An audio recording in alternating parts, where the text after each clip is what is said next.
wabarakatuh. Hai sahabat sehat semuanya. Kembali lagi bersama saya Santi dan Umi Konaah dalam program informasi kesehatan ngobrol bareng sehat.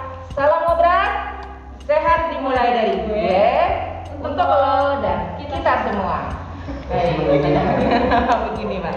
Kita Sarangeo. Oke.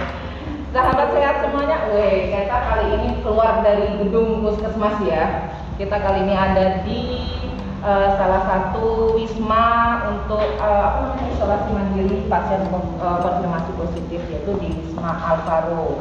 Karena Ngobras kali ini akan membahas mengenai pelayanan kesehatan pada pasien konfirmasi positif yang diisolasi baik itu mandiri di rumah maupun ada di Wisma Alvaro. Tapi sebelum kita membahas tuntas tentang pelayanan kesehatan, kita terlebih dahulu untuk perkenalan dengan narasumber. Yang pertama yaitu Kabid Yankes Dinas Kesehatan Kota Metro, Pak Eko Siswanto. Iya, saya. Eskep. Gimana kabarnya Pak? Alhamdulillah sehat, waras. Sibuk ya Pak ya pokoknya ya, iya, selama pandemi lumayan. ini ya. Yang penting tetap sehat gitu ya Pak ya. Amin. Ya, terus yang kedua yaitu Kasyankes Dinas Kesehatan Kota Metro, Mbak Diah Kusumaningrum SKM. Biasanya saya manggilnya Mbak Umi. Assalamualaikum. Sehat ya Mbak ya? Sehat, alhamdulillahirabbil alamin. Tak taruh dulu ya Mbak. Boleh. Dan tim dokter visit Wisma Alvaro yaitu Dr. Adi Kurniawan MH dan Dr. Yudi Dian Saputra.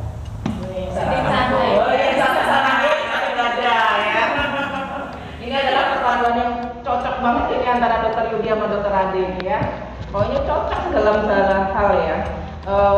Mbak Uning dan Pak Kabit mungkin ya pertanyaan pertama ya. Kan kita kan selama pandemi ini kan banyak hal yang sudah kita lalui ya Pak ya. Sudah sama hampir setahun ya. Nanti bulan ini ya setahun gitu ya. Ulang tahun COVID. Ya, bulan Maret. Gitu ya. Nah, untuk di Wisma Alvaro sendiri dan syukur alhamdulillah hanya satu-satunya di provinsi Lampung, baru Metro saja yang punya wisma untuk pasien konfirmasi positif ya. Dan itu hanya Kota Metro gitu. Nah, itu kebijakan yang mengatur untuk masalah isolasi mandiri di Wisma Alvaro itu seperti apa ya?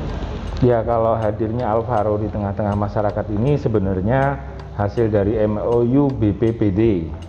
Nah, BPPD itu posisinya sama dengan Dinas Kesehatan, Lingkungan Hidup, dan dinas-dinas lainnya yang dikoordinir oleh Polres Kota Metro yang tersusun di SK Wali Kota, yaitu SK Satgas COVID Kota Metro. Gugus tugas ya Pak ya? Ya. Karena memang gugus tugas itu ada berbagai Satgas. macam Satgas namanya. Satgas itu dari berbagai macam OPD ya Pak ya. Betul.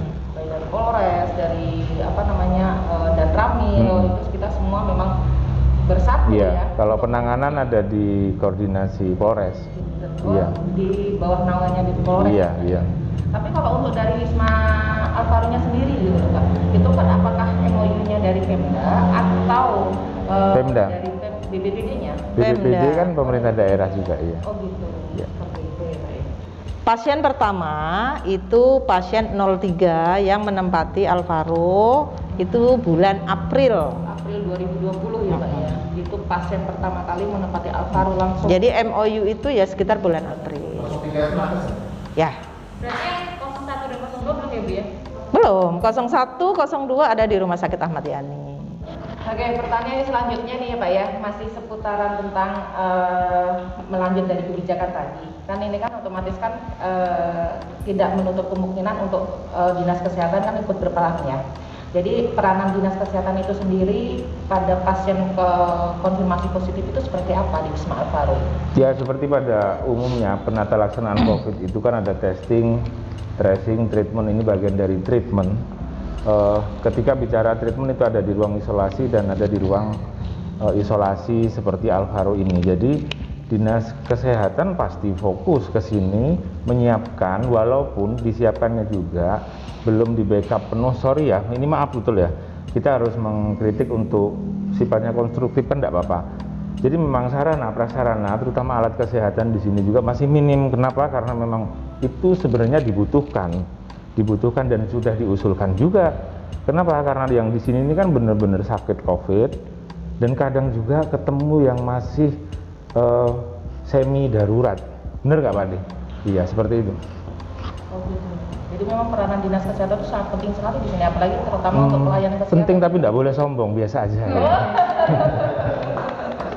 Tepuk tangan dulu. Karena memang kita ada pelibatan OPD lain ini Pak, organisasi perangkat daerah itu ada peranan nggak? Kita sinkron tentang itu dan sangat harmonis. Walaupun nggak harmonis, nggak sinkron juga kita bilang gitu.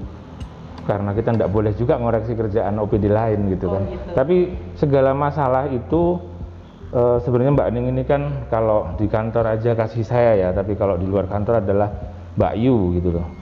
Jadi ada beberapa ilmu yang ditransfer juga. Jadi gini, kita harus jemput bola. Kadang kalau nunggu seberapa baik koordinasi itu, kita hanya nunggu itu tidak ketemu. Jadi harus jemput bola, itu yang mengajarkan Mbak Ning di sini. Berarti tetap harus ada keterlibatan dari OPD lain ya Pak ya, walaupun kita yang ibarat kata yang berusaha untuk berkoordinasi gitu ya Pak ya. Ada momen di setiap bulannya itu rapat, jadi semua permasalahan itu disampaikan di situ. Untuk alur pasien sendiri yang untuk masuk ke sini itu seperti apa?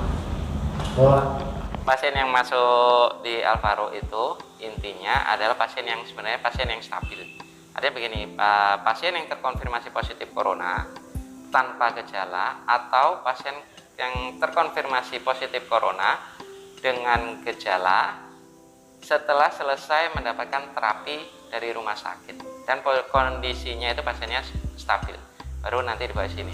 Untuk yang pasien tanpa gejala biasanya sih dapatkan dari puskes, hasil tracking dari puskes. Nanti puskes akan berkoordinasi dengan kasih Yankes Mbak Bu Nuning, lalu Bu Nuning akan konsultasi juga dengan kami tim dokter, bisa saya atau dokter Ade, untuk membahas kondisi pasien, memungkinkan atau tidak untuk melakukan isolasi mandiri di Wisma Alvaro ini. Gitu. Ada tambahan dokter Ade?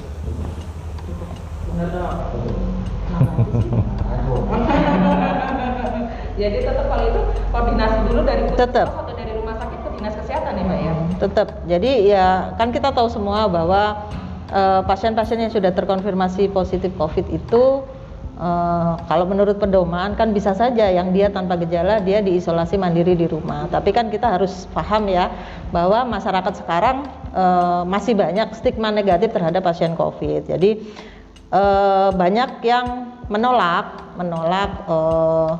pasien yang sudah terkonfirm itu diisolasi mandiri di rumah karena memang tingkat mungkin pengetahuan mereka menganggap bahwa COVID ini sangat mengkhawatirkan, jadi dapat menularkan. Sebenarnya, nah inilah peran, makanya ada bentuk kampung tangguh nanti. Kami sih berharap adanya kampung tangguh ini, masyarakat juga ikut merasakan apa yang dirasakan oleh pasien COVID. Jadi jangan sampai tuh ada penolakan di masyarakat. Bagaimana nanti sebenarnya di iklan-iklan sih TV kan juga sudah banyak ya, bahwa ada misalkan ada pasien yang terkonfirmasi positif COVID di rumah yang dia memang tidak bergejala, masyarakat ikut berperan di situ. Semua aparat juga ikut berperan di situ. Bagaimana dia kehidupan, kan kita tahu semua bahwa di dalam rumah yang ada warganya ada yang terkena COVID, otomatis mereka kan nggak bisa keluar-keluar tuh. Ya. Makanan apa disuplai lah dari semua warga yang di situ. Itu namanya peran. Jadi kalau misalkan mudah-mudahan sih kita berharap ya ada kampung tangguh ini ya bisa membantu paling tidak si pasien secara makanan tercukupi, otomatis kalau dia tidak dihindari oleh warganya atau oleh masyarakat, imun dia akan naik. Nah, itu maksudnya. Kalau dia sampai ke Alvaro ini berarti memang benar-benar terjadi penolakan di lingkungan gitu. Kalau sudah di lingkungan sudah ditolak ya sudah, mau tidak mau memang harus di Alvaro gitu ya. Balik lagi kalau pada masyarakat kan memang berbeda karakter, berbeda cara pandang, berbeda cara berpikir, itu kan sangat berbeda Ya, semua. betul. Soalnya masih banyak nih. Selain penolakan dari warga sekitar, biasanya yang masuk ke sini yang tanpa gejala itu Kalau di kondisi rumahnya tidak memungkinkan Betul. untuk isolasi mandiri, Iya. ya Tidak misalnya sesuai. nih ternyata di rumah ada orang tua yang sudah lanjut usia yang dengan penyakit-penyakit komorbid, Ya, betul. atau ada juga balita atau bayi di rumah, Ya. begitu. Yang memungkinkan terjadi penularan tersebut. Jadi itu khusus untuk yang ibarat kata khususan untuk yang pasien tanpa gejala ya Dok, ya. Yang tanpa Ya. gejala, ya. Kenapa bisa diterima di sini karena memang Ya. ada beberapa Faktor, ada beberapa faktor yang memang tidak diterima di masyarakat atau memang kondisi rumahnya yang tidak Tidak memungkinkan. isolasi mandiri. Iya. Padahal sebetulnya kalau di Alvaro sendiri biasanya pasien-pasien yang dengan gejala ringan ya Dok, ya. Yang- Ya gejala ringan boleh, pasca Gejala rumah ringan sakit boleh, boleh. pasca dari rumah sakit, Iya. ya. Karena memang masih perlu perawatan Pemantauan, Ya, ya, perawatan. pemantauan dari tim dokter ya. Ya. Wah, kayaknya ini udah Ada tambahan dong? oh, cukup. Itu yang dokter siapa Dok? Maksudnya kalau yang dari Alvaro yang baru datang misalnya. Ada yang tiga kali. Oh, ada. Kan di sini ada yang piket. Total pasien konfirmasi positif yang ada di Wisma Alvaro dari pertama sampai sekarang Yang ada sudah berapa? dirawat di Wisma Alvaro Mbak. 98. 98. Itu Heeh. ada yang sampai dirujuk ke rumah sakit atau bahkan akhirnya meninggal? Oh enggak. Ya di Alvaro. Jadi yang di Alvaro sampai dari pertama sampai terakhir, alhamdulillah tidak ada yang meninggal. Tapi sembuh, tapi bolak-balik. Jadi ada misalnya pasca dari rumah sakit nih ke sini, Terus balik lagi. terus di sini kondisinya memburuk, balik lagi ke rumah sakit. Nah itu ada. Terus ada lagi yang pasiennya ada di sini, tapi dilalahnya karena dia nggak mau makan, nggak mau ini, akhirnya dirujuk. Saya pernah tuh sama dokter Ade malam-malam ke sini sampai jam 11-an ya Dok, itu rujuk ke rumah sakit itu pernah. Ternyata sampai sana memang HB-nya yang rendah. Kan gitu ada seperti itu. Nah biasanya nih Mbak, menyangkut selesai dari isolasi mandiri di Alvaro, itu kan kalau pulang kan sembuh ya. Ya. Nah itu apakah dia langsung bisa beraktivitas selebihnya, apa di beraktivitas biasa atau dia masih harus isolasi dulu di rumah? Jadi gini, yang biasanya yang sudah dinyatakan oleh dokter tim visitasi dinyatakan boleh pulang dari sini, saya selalu berkoordinasi dengan teman-teman puskesmas. Jadi saya bilang bahwa tim juga selalu menyampaikan ya sama tim surveillance puskesmas bahwa pasien ini boleh pulang tapi tetap dalam pantauan teman-teman puskesmas. Jadi kan belum tentu juga yang keluar dari sini hasil swab sudah negatif. Jadi kan misalnya masih positif tapi secara keseluruhan kondisi umum sudah baik. Tapi otomatis pasien ini tetap dalam pengawasan. Banyak tuh kasus dulu sampai beberapa aja swabnya aja tetap aja positif. Tapi tetap pemantauan teman-teman puskesmas harus. Karena kalau tidak seperti itu kita juga tidak bisa menjamin ya ketika pasien itu pulang dari keluar dari Alvaro sampai rumah dia tidak melakukan aktivitas. Tapi beberapa pasien memang pernah tanya ke saya, Bu, kalau saya di sini saya kapan boleh keluar dari rumah? Jangan dulu, pasti akan kita kasih jeda dulu antara 3 sampai 7 hari. Tidak boleh melakukan aktivitas di luar rumah, apalagi dia masih posisi positif gitu. Ya mungkin gitu ya Dok ya. Tetap dalam pantauan puskesmas. Tambahan isolasi mandiri dulu di rumah. Iya tetap.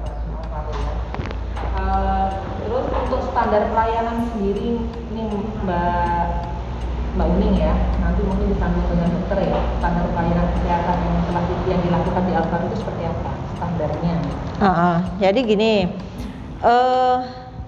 standar pelayanannya kita memang dari bulan Oktober kita ada tim visitasi untuk pelayanan di Alvaro. Kenapa dari bulan Oktober? Karena memang pasien yang terkonfirmasi yang ada di Alvaro itu melonjaknya itu sekitar September akhir ya Dok, September akhir masuk Oktober. Jadi kami memutuskan setelah saya berkonsultasi dengan Pak Kepala Bidang, dengan Ibu Kepala Dinas bahwa harus terpantau oleh tim visitasi yang jadi jangan berpikiran seperti ini. Ketika pasien sudah terkonfirm ditaruh di fasilitas khusus, bukan hanya ditaruh nanti kapan aja sembuh, tetap harus ada pantauan tim visitasi oleh yang di Dokter Ade, Dokter Yudi, Mbak Rima sama Mbak Budi ya. Kita akan tahu perkembangannya. Sebenarnya banyak. Tadi Pak Kabid sudah sampaikan, sebenarnya banyak penunjang yang harus ada di sini. Makanya saya mencoba berkoordinasi dengan bagian farmasi yang mereka mengadakan obat-obatan ya standarnya pemerintah kota ya, terus alat pelindung dirinya. Ya saya kalau tidak berkoordinasi nanti teman-teman tim saya ini mau pakai apa? Sebenarnya banyak penunjang lainnya, tapi kami berupaya untuk mengajukan usulan tersebut sehingganya sarana dan prasarana di Wisma Fasilitas Darurat ini terpenuhi, ada memadai sesuai dengan standarnya. Ya insya Allah mudah-mudahan tercukupi ya ini untuk tahun ini ya. Kita sih berharap ini pasien tidak nambah banyak gitu ya, tapi siapa yang tahu bahwa pandemi ini berakhirnya mau kapan. Tapi paling tidak kita sudah berupaya dan kami semua sudah diajak rapat bersama sarana prasarana apa yang memang sangat amat dibutuhkan di sini ya. Kalau dari tim dokter sendiri standar pelayanannya seperti apa? Apa cuman ngecek aja atau apa gitu? Karena ini pasien terkonfirmasi positif, tentu pemeriksaannya tidak seperti pasien biasa. Ya. Tapi terutama yang kita pantau adalah kondisi fisik secara umum. Jadi termasuk tanda-tanda vital dan juga saturasi oksigen dengan pulse oksimetri. Kita setiap hari dipantau oleh tim medis, lalu mereka akan melakukan dengan tim dokter. Untuk jadwal visitasi sendiri untuk tim dokternya seminggu 2 kali, tapi tidak memungkinkan sewaktu-waktu kita juga bisa datang. Misalnya ini ada pasien ternyata ada keluhan, nanti teman-teman perawat yang menjaga di sini laporkan kalau memang perlu untuk dilakukan visitasi mendadak, kita juga datang. Itu beberapa kali dokter AD, bahkan juga untuk pemeriksaan pasien terkonfirmasi yang hamil juga diperiksa, tetap intinya tetap dilakukan. Jadi tidak membedakan lah ya dok ya, maksudnya antara dengan yang satu dia tetap ini ya. Caranya yang berbeda caranya. Kondisinya khusus. Khususon ya pokoknya ya. Untuk standar yang pelayanan kegawat daruratan dok? Kalau daruratan kita lihat, jadi kalau pasien ini biasanya kita harus pantau itu yang pasca isolasi ya. Satu pasca isolasi rumah sakit, 2 komorbid. Ini yang harus betul-betul kita pantau. Karena selain mengobati COVID-nya juga kita ngobatin komorbidnya. Kemudian ya apabila terjadi situasi emergensi ya rumah sakit rujukan kan sudah jelas. Kalau Alvaro kemungkinan besar artinya ke rumah sakit Ahmad Yani gitu. Jadi apabila rumah sakit Ahmad Yani penuh baru rumah sakit yang lainnya. Jadi tetap panduan emergensi jelas. Jadi kalau kita bilang emergensi gimana, misalkan dari COVID-nya nih ya SPO2 di bawah 92, jadi kita udah warning nih ada apa nih SPO di bawah 92 gitu. Jadi memang standar pemeriksaannya beda dengan pasien lain, karena ini double.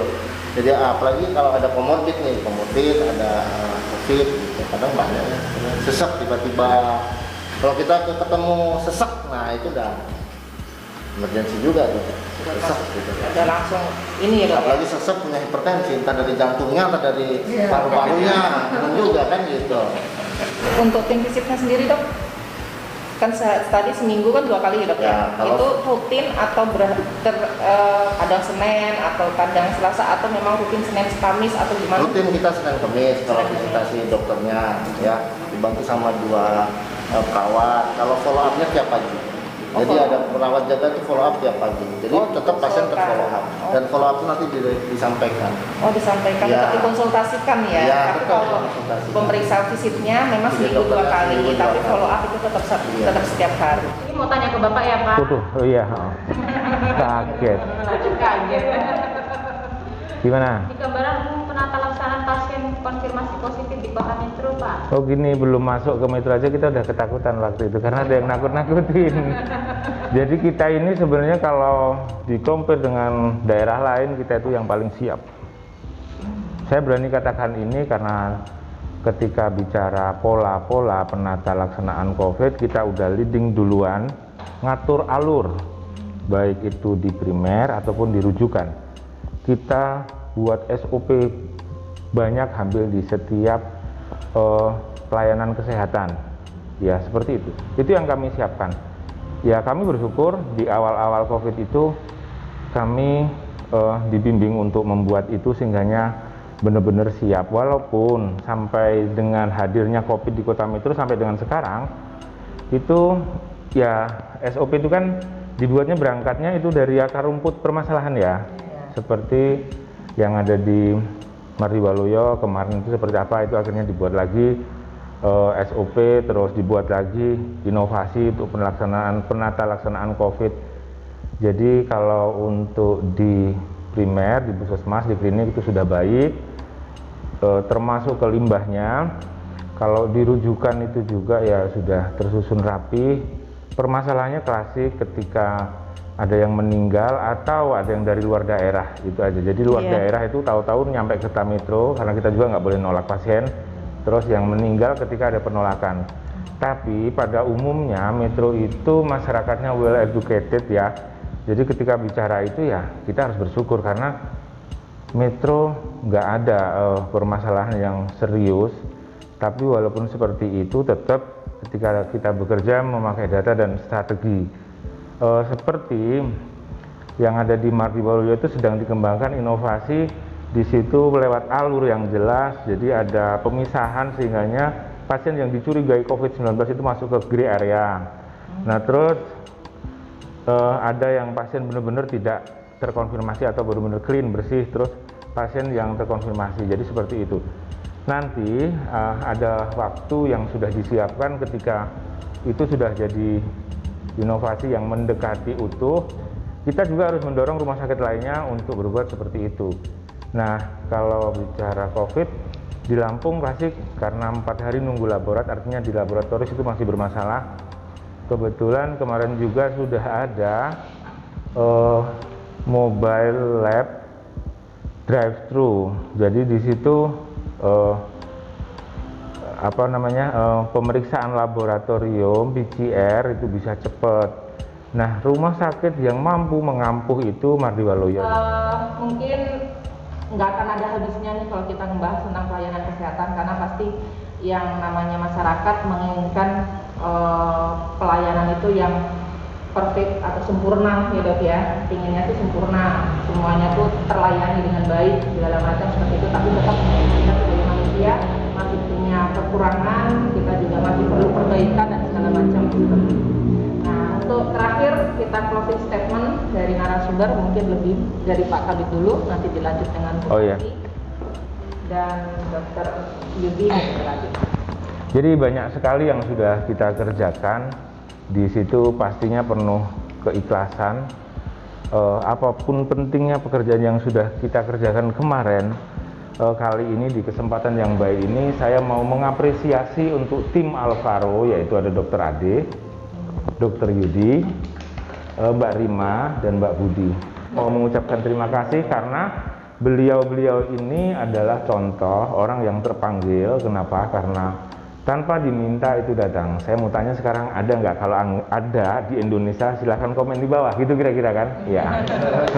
Mbak Uning untuk closing statementnya. Ya, kalau saya pribadi sih, karena Pak Kabid tadi udah bilang mengapresiasi tentang tim visitasi Alvaro, ya benar kata Pak Kabid. Awalnya itu dari hati dulu, dari hati, dari ikhlas, dari cinta, itu makanya ada tim ini. Tapi kalau untuk masyarakat sendiri, ya kami sih berharap pemerintah kota berharap sama-sama ikut peduli dengan masalah COVID ini. Yang pertama, jangan lupa 3M. 5M malahan sekarang, ada yang 5M, ada yang 3M. 3M kan kita tahu semua ya, memakai masker, menjaga jarak, mencuci tangan, terus mengurangi lisasi, dan menjauhi kerumunan. ya betul. Ya ini yang harus diterapkan sekarang saat ini oleh masyarakat, karena kita tahu semua bahwa masyarakat di Kota Metro memang sudah bagus, tapi masih banyak yang kadang-kadang menganggap bahwa COVID ini penuh dengan konspirasi, ya benar. Jadi ayo bersama-sama kita berantas COVID ini dari diri kita sendiri dulu. Jadi kalau dari diri kita mudah-mudahan jauhlah dari COVID ini. Terus yang kedua, hilangkan stigma negatif terhadap COVID. Jadi jangan sampai COVID ini dianggap penyakit yang sangat menakutkan. Ayo sama-sama kita basmi. Gimana caranya? Ya masyarakat pasti sudah sering mendengar lah dengan dari teman-teman puskes, dari masyarakat, dari aparat, semuanya ikut terlibat. Mudah-mudahan nggak ada yang kena lagi gitu ya. Jadi ya kita sih berharap semua ya, mudah-mudahan nggak ada lagi penambahan. Apa mau nyampe ya jangan sampai lah ya, kita mau sampai banyak ribuan. Apalagi sekarang zona oranye ya, zona oranye. Kita berharap semua ini kita masuk zona hijau. Kalau dari saya untuk tenaga kesehatan tetap semangat, jaga kesehatan selalu. Untuk para bos-bos saya depan saya ini tetap semangat juga berjuang untuk kebijakannya. Untuk masyarakat ingat, kita perangi penyakitnya, bukan perangi orangnya. Mungkin sebelum closing statement ada sedikit ini pengalaman dari beberapa pasien. Jadi sekarang itu kebanyakan mereka takut terdiagnosa COVID, tapi tidak takut tertular COVID. Jadi takut dibilang COVID, tapi nggak mau pakai masker, nggak mau cuci tangan, tidak mau menerapkan protokol kesehatan. Jadi alangkah lebih baiknya, ayo kita kompak. Selain takut terdiagnosa COVID, maka konsekuensinya kita harus takut tertular COVID. Kalau takut tertular COVID, kita terapkan protokol kesehatan. Seperti itu. Keren. Luar biasa ya. Orang-orang luar biasa. Ya orang-orang cerdas. Ini karena memang kalau bekerja dari hati begitu ya. Ya, Sudah itu kelihatan hati. sih, terlihat gitu ya. Soalnya kalau nggak dari hati itu mau sampai di mana saja itu namanya nggak dari hati ya. Pikirannya sudah melayang kemana-mana. Oke ya sahabat sehat semuanya, kita sudah sampai di penghujung acara. Seperti biasa, sahabat sehat semuanya, kalau mau memberi saran atau kritik yang membangun, silahkan komentar di channel Bawah. YouTube Puskesmas Banjarsari. Jangan lupa like, comment, subscribe ya, jangan lupa. Oke, tunggu ngobrol selanjutnya dengan tema yang lebih menarik lagi tentunya. Kalau sahabat sehat semua mau request untuk tema ngobrol selanjutnya, silahkan komentar di kolom komentar. Oke. Oke. Oh ya, kita jangan lupa salam ngobras dulu semuanya ya. Salam ngobras. Sehat dimulai dari gue untuk lo dan kita semua. Oh, keren.